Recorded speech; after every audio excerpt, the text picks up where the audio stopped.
Hey everybody, it's me, Marco of Mental Things, and today we're gonna talk about one topic you're all waiting for, and that's double exposure.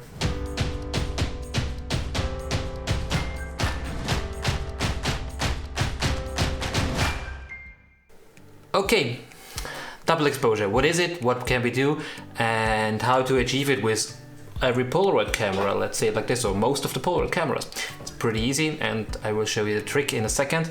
And the only thing we need to do, or what we need, is our double exposure maker, and that's this little piece here. But first, let's start with talk about double exposures and what you can do with it. So maybe you saw a few pictures already I did, like the one of Anna, the beautiful one I showed you in one of the last videos. I really love that one. And there's another one I took that you haven't seen probably. That's of a friend of mine, of Marian. That's what a lot of people try with double exposures. It's combine portraits with landscapes, and that gives you really amazing shots. Then there's one I took today as a test image, which I kind of like. That's actually the buildings outside of my house. What is a double exposure? Double exposure is really simple. You have one film inside and it's exposed multiple times, and then the picture comes out. But there's a few things we have to keep in mind when doing that, because light spaces are already exposed to light, so they don't work for double exposures too well. You need dark spaces that can really get that second shot into that image. So it's helpful to have darker images for double exposures, and it's also really good to keep in mind how your shots looked like.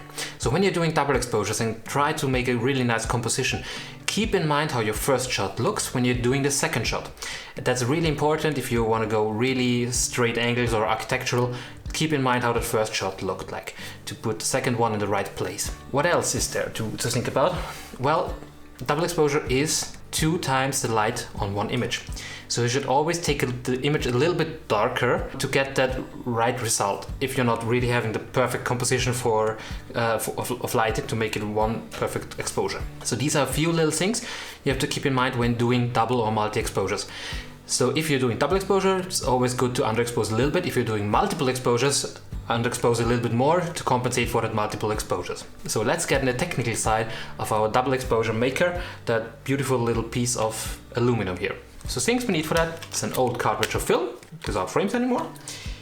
We need some pair of scissors that are strong enough to cut aluminum, or metal cutters. And we need pliers to bend the aluminum. So these are the 3 things we need.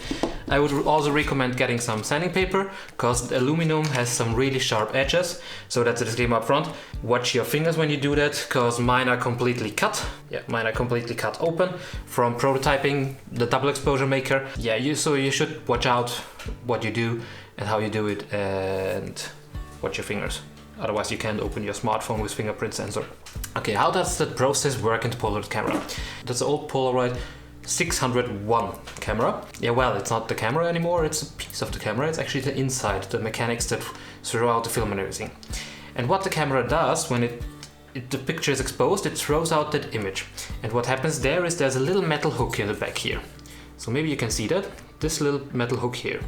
And this little metal hook is pulled forward to throw out that image. So you can see that's the movement the hook does. Only this 5 millimeters of pushing the film out of the cartridge into the rollers, and the rollers do the rest of the transport of the film out into the real world and spreading the chemistry on the film. Our trick will be to bridge that little hook. We don't want that hook to grab the first image. We want to skip that. And if you've already shot a pack of film empty and then took another shot, you just know there's no picture coming out. But actually what would happen if the spring is like coming up, it would push the spring and maybe the hook would break actually. So what these metal springs, what this spring inside of the film that's holding the film cartridge has, is a little slope at the end where the hook slides over. So that's a really important part that we're gonna use for this. So we need the empty cartridge. Let's break open that cartridge and grab our metal. Put everything outside. Okay, so then we have our metal part here. You will always notice these edges are really sharp, and you have to watch your fingers while handling it. You can see at the one side on the back here, we got these 2 slopes. On both sides there are slopes that make that hook slide over the image. We take our scissors and we look at that little edge where it ends where the bending ends, and that's where we put the scissors. So we got to put the scissors here, and we're gonna cut all the way up till we hit the last metal. Don't worry if the aluminum is bending, that's not a problem, we can fix that later. So and then at the end we're gonna make a left. Try not to make any hard edges cause you could cut yourself. Okay, and then we're gonna cut it off here in the middle. Just make a rough cut so you got one piece like this. You can straighten it out a little bit now. So now we need an old picture that you have lying around, just to make sure you already cut enough aluminum off to not cover the picture on the side.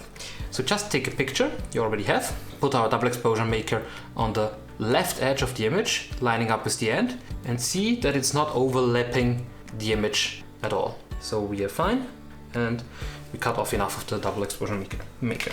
Then we go to the edge here, to the end, and we're gonna make a 45-degree angle and bend that metal forward facing like this. So it's like, bend it like this. Take our pliers and squeeze it together really hard. So that's how it should be. We can try to straighten it up a little bit more. And we got this piece here. Watch out, I have one really sharp metal piece here that I'm gonna cut off already. It's really good. And we have the first step to our double exposure maker. The second step is pretty easy. We take our empty cartridge of film that's lying around here still, and we're gonna hold that double exposure maker and put it inside of that cartridge. So it's all the way in there, facing like this. We put it inside, overlapping on top, and then we take it here where it's overlapping, give it a little bit more space cause the lid is missing now. So, and then we're gonna bend it over here, just like at that edge, kinda. Take your pliers, make a nice 45-degree angle. Look that it's straight and not wobbly, because otherwise it won't hold too well to the film. That looks really good. So it's looking like this now. Exactly, that's how it looks like now. And now we're gonna cut off the remaining part here. So it's just like 5 millimeters left of that double exposure maker. So the final product looks like this. It's just a little metal piece with bending at the end, and that's it. You can just go with the pliers here, straighten it up a little bit overall. Where you have like wobbly areas, just go over it. Then we take our sanding paper, take our double exposure maker, and sand over the edges, because they are really sharp and can cut you. What you really have to watch out, also the edge at the end is really sharp, and you could scratch your images if you don't watch out how you use it. So when you put that stuff into your cartridge, which we'll do in a second, you have to watch out that you only go on the left side where you don't have an image layer that you could scratch. So what do we need now? Well, we need our camera. So we got our Polaroid 600 camera here. The same process works for the S670. And as soon as we have a new cartridge, these new cartridges always have this little plastic lid in front. And we need to take that plastic lid off. Not the whole, just this little part that flaps open. And that one is not needed with the cartridges already inside of the camera. It's just flapping down, and we can break that off. So we break that part off, and then the cartridge looks like this. We only got that plastic foil inside. And we're gonna take our double exposure maker, and we're gonna go on the side here where it's open. Just try to go behind that plastic part, push the plastic away. Then we have to take a look inside that we are on top of the first frame. Go really on the left side, push that double exposure maker in all the way. Go on the far left side of the image and put it in till it locks into place. So now our double exposure maker is in place, camera is closed, and now we can expose our image. And as you can see, there's no picture coming out. You can do that as many times as I want. There's no picture coming out because we unlocked that hook, and the hook is just sliding over our double exposure maker, and we can take as many exposures as we want. That's the little trick. So you take one exposure and you're finished. You take a double exposure meter, just grab it here, it's your nail or something, pull it out of the camera, put it aside, take your last shot, and the image comes out. Easy as that. That's our little double exposure maker. The same works for the S670, completely the same. Just open the camera, put the double exposure double exposure maker between film and cartridge, and you're ready. Also work the same way for the 1-step 2, but you don't need that. For the 1-step 2, there's an easy technique. We turn on the camera for our first shot. And if you notice, the 1-step 2 just releases the image when you release the shutter button. So that's one trick we have to keep in mind. We're gonna make a picture. I'm gonna make one without flash, so holding the button in the back for no flash, and pushing the release button, shutter release button. So making an image. You heard the shutter already is gone, so I can let loose, And now I have to hold the shutter still and turn off the camera. So camera's turned off, wait 1 to 2 seconds, and then release the shutter button. Nothing happened, okay? We can turn on the camera again now, take the second exposure, and the image will be thrown out, and that's how easy you can make double exposures with the 1-step-2 camera. Okay, so that's it. A little overview over double exposures, how easy it is to achieve that, and how easy you can actually make that with an old cartridge of film.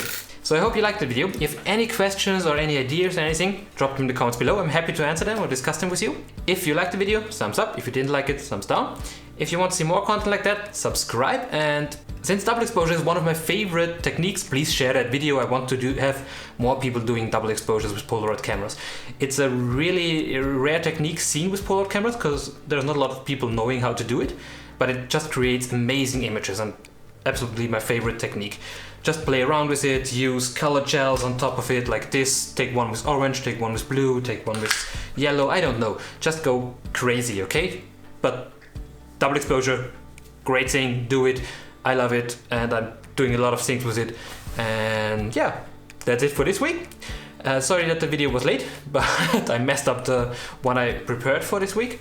And the next one will be on Tuesday. Let's see what it will be and see you there. Bye!